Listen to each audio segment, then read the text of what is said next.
Reading Uni weather. Hi there, it's been an interesting week for weather in the UK. So last week, the mid part of the week, we saw Storm Barney influence the UK. This brought along with it heavy rainfall, strong winds, and even some localised flood into Reading. And over the past few days, it's been a different story. We've seen temperatures really plummet and some noticeable snowfall in northern parts of the UK. Now let's take a look at this graph. So initially it probably looks a bit complicated with all those lines, but just take a look at the black line and that tells you temperature. So between the 16th and 19th, maximum temperatures in Reading were about 15 degrees, but by the time we got to the 21st, temperatures really plummeted down to maximums of around 5 degrees. So that 10-degree difference in temperatures is why we've been feeling so cold. Now taking a look at the next few days, so Monday is going to feel really cold, temperatures really not exceeding 4 or 5 degrees. We're expecting a dry day, a cloudy start initially, some sunshine in the afternoon. And then when we get to Tuesday, it does warm up slightly, but we are expecting some rainfall in the early morning and when we're on our morning commute, so it's handy to take an umbrella out with you. Then it should dry out throughout the daytime and maybe some showers popping out in the night. Now looking at the 5-day forecast, it's definitely feeling like winter, so if you haven't dug out your winter woolies yet, it's time to do so.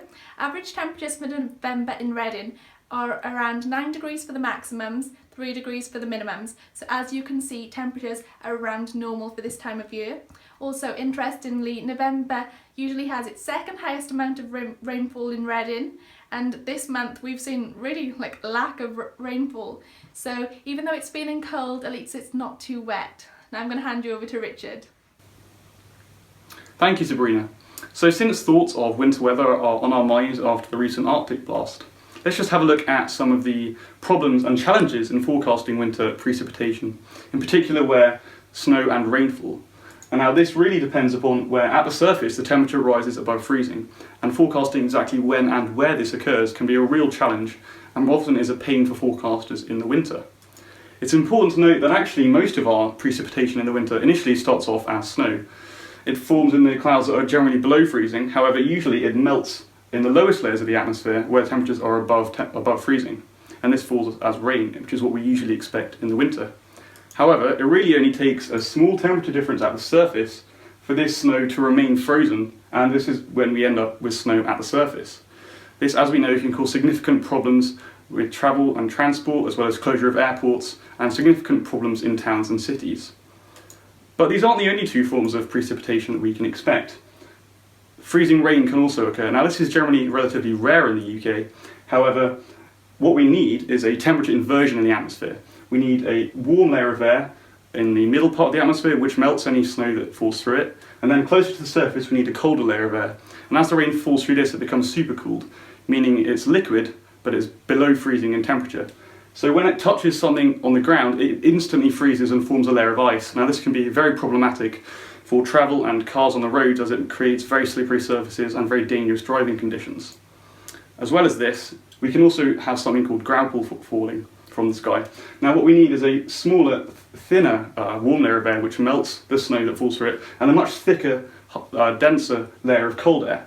Now any precipitation that falls through this is actually going to freeze before it reaches the surface, meaning we get ice pellets or graupel that fall from the sky. Now generally there are two synoptic setups that we can expect in the UK to create very cold conditions. The first is actually what we experienced last week.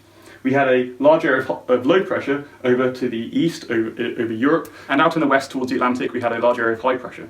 Now the flow around these systems combine to create a solid northerly flow over the UK, bringing very cold Arctic air to the country, below average temperatures and some snow. However, later on in the season we can expect something more like this. We have a large area of high pressure anchored over to the east in Europe where there's lots of cold air, and this actually brings a easterly flow of air to the UK, bringing very cold polar continental air to the country and below average temperatures. At the same time we can have Atlantic depressions trying to make inroads from the west.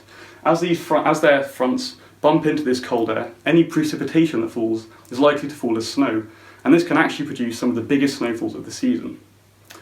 That's all from me, and have a great week. Reading Uni weather.